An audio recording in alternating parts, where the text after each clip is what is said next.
ఆంధ్రప్రదేశ్లో మరొక సరికొత్త విప్లవం తీసుకురాబోతోంది రాష్ట్ర ప్రభుత్వం.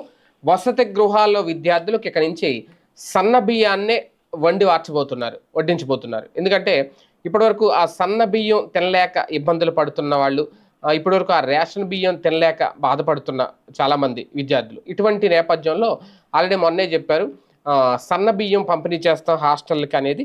ఇది వచ్చే విద్యా సంవత్సరం నుంచి వసతి గృహాల్లో, సాంఘిక సంక్షేమ శాఖ వసతి గృహాల్లో సన్నబియ్యం బీపీటీ రకంతో భోజనాన్ని అందించబోతున్నారు. ఇది స్వయంగా ఆ శాఖకు సంబంధించిన మంత్రి డోల బాల వీరాంజనేయ స్వామి చెప్పారు. ప్రతి వసతి గృహంలో తాగునీటి కోసం ఆర్ఓ ప్లాంట్లు కూడా ఏర్పాటు చేస్తారట. అలాగే విద్యార్థులకు సకాలంలో ట్రంకుపెట్లు, దుప్పట్లు, తువాళ్లు అందిస్తామని, అలాగే వసతి గృహాల్లోని పేద విద్యార్థులకు ప్రభుత్వమే గార్డియన్గా కూడా ఉంటుందని, అలాగే 10 ఇంటర్ పరీక్షల నేపథ్యంలో వసతి గృహాల విద్యార్థులతో ఆదివారం ఆయన మాట్లాడారు. వీడియో కాన్ఫరెన్స్లో మాట్లాడారు. ఈ నేపథ్యంలోనే అలాగే వసతి గృహాల మరమ్మతులు కూడా చేయబోతున్నారు. 143 కోట్లు కేటాయించి దీనికి సంబంధించి ఏది ఏమైనా వచ్చే విద్యా సంవత్సరం నుంచి సన్న బియ్యంతో అయితే భోజనం పెట్టబోతున్నారు. వాస్తవానికి ఇప్పటికే ఈ ప్రభుత్వం వచ్చిన తర్వాత ఇంటర్ విద్యార్థులకు కూడా భోజనం పెట్టబోతున్నారు. మధ్యాహ్న భోజనం పథకం అమల్లోకి తీసుకొచ్చారు.